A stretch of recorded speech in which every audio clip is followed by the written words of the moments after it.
The Nintendo Switch 2 is almost here, and with all its new co-op features, it might just be the best console for multiplayer fans. But there's a catch. And no, we're not just talking about that wild new From Software exclusive coming to it. Also on the radar, Marvel Rivals is kicking off Season 2 and Emma Frost is bringing high fashion and high stakes. It's a big week for co-op games, so stick around, you're not gonna want to miss this one. The Nintendo Direct just aired, and it looks like Nintendo's finally giving multiplayer the love it deserves. There's a lot of exciting stuff to talk about, but also a few things we're concerned about. But let's kick things off with the good news.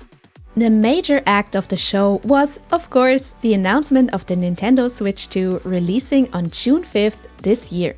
The Nintendo Switch 2 introduces a new C button specifically for voice chat in co-op games.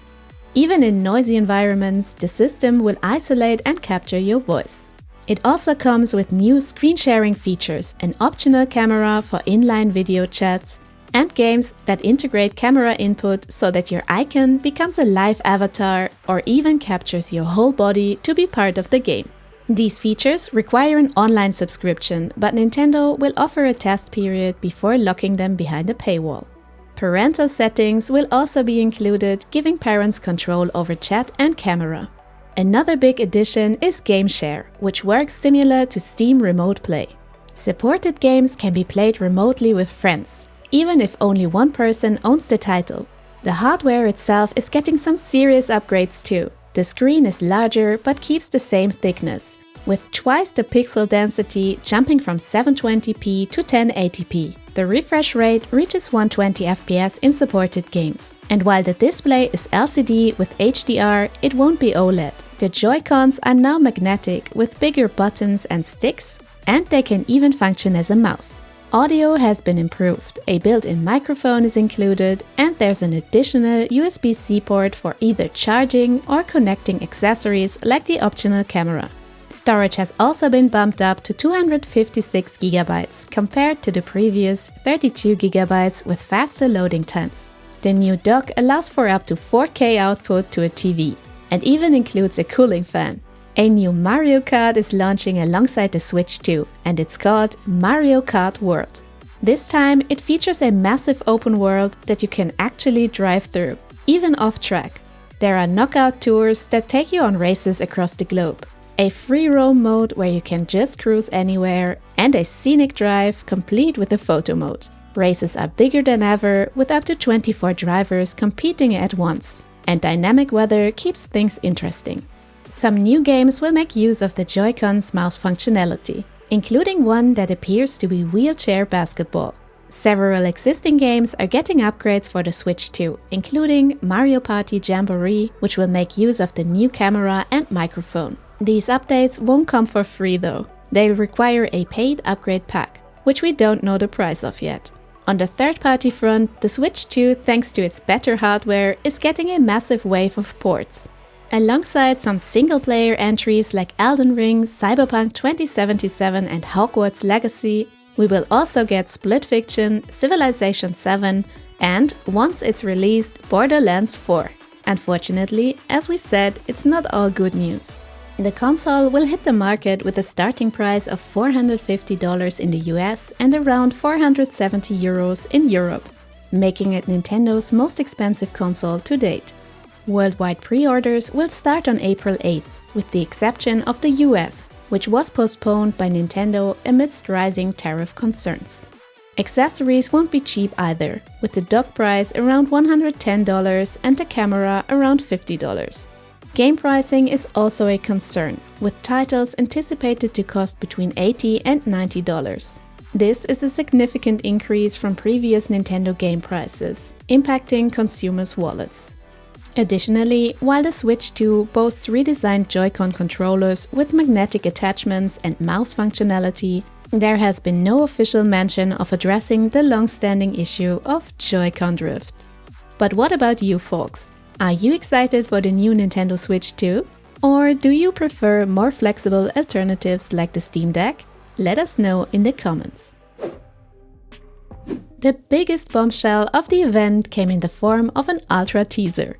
From Software is working on a brand new game, The Duskbloods, set to release in 2026 as a Nintendo Switch exclusive. It's a dark, gothic fantasy adventure blending the eerie atmosphere of Bloodborne with the sweeping scale of Elden Ring, plus a touch of Castlevania's classic flair. And yes, it's multiplayer. The Duskbloods introduces a Victorian-era world laced with vampiric lore and steampunk machinery. Players take on the role of Bloodsworn, characters who unlock evolving blood-based abilities like dashing, double jumping, and range attacks. The game's unique PvPvE structure pits up to 8 players against each other and the environment in a mix of team-based boss fights, competitive hunts, and survival scenarios.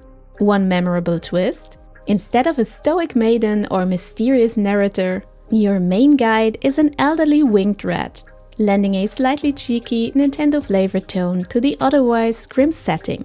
Next, it's gonna say, "Hey, you, listen!" Despite the heavy focus on multiplayer, From Software has emphasized that their commitment to deep single-player experiences remains, a sentiment underscored by the upcoming Elden Ring Tarnished Edition for Switch 2, arriving in 2025. After the long, grueling battle against Dracula in last season's Eternal Night saga, our heroes finally get a chance to breathe. Or do they? Emma Frost, the newest addition to the roster, has planned the ultimate reward, the glamorous Hellfire Gala. But of course, peace never lasts long. Just as the party is in full swing, Ultron, because who else, decides he didn't get an invite and crashes the event in the least subtle way possible. Now, instead of sipping champagne, the heroes are suiting up once again to defend Krakoa's greatest treasure before it all falls into Ultron's cold, metallic hands. But that's not all coming your way when the season goes live on April 11th. Team-up abilities are also getting a makeover. New combos are in, old ones are out. Emma Frost is teaming up with Magneto and Psylocke. Other team-ups, like Metallic, Chaos, Evotic Union, are being retired.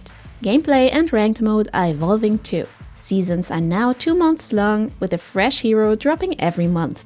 Ranked play is also getting a reset. Everyone's rank is dropping by 9 divisions, so get ready to climb that ladder all over again. But here's the good news: your individual performance will now have more impact on your matchmaking rank. So if you're carrying your team while they are off admiring their new Emma Frost costume, at least the game will recognize your efforts. But what about balance updates, you ask? Oh yeah, they are coming. Some are getting buffed and some will be nerfed, including healing abilities in general. On the quality of life side, weekly missions are here, making it easier to track and earn rewards. Plus, customization is getting a boost with more costume colors and the option to gift skins to friends, a perfect surprise. And finally, for the hardcore players out there, Marvel Rivals is looking to the future with new game modes and official tournaments. So if you've ever dreamed of flexing your skills on an esports stage, now is your chance. Starseeker Astroneer Expeditions is coming in 2026. It's a new game in the Astroneer universe, not a sequel or DLC, focused on deep space exploration and teamwork. Players will travel across star systems, face mysterious cosmic threats, and work together on massive expeditions.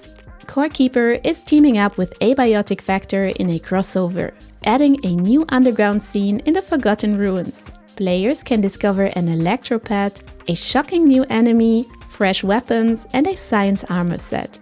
Plus, there are new decorative items and even some themed snacks. Lost Ark just revealed part 2 of its 2025 roadmap. April kicks off progression events to get players ready for the Kassaros raid. May introduces Rhymeria, a new content full of story quests and challenges.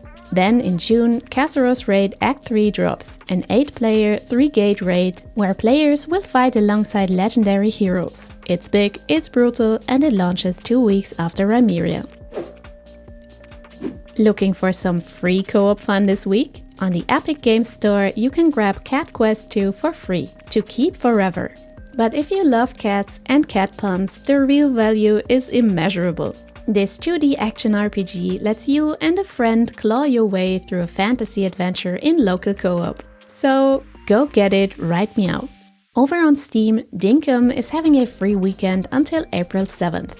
It's a cozy life sim set in the wild Australian outback, where you can hunt, mine, fish and build your own town, all with up to 4 players in online co-op. And if you like it, there's even a sale running right now. But that's all for this week. We will see you again in the next one.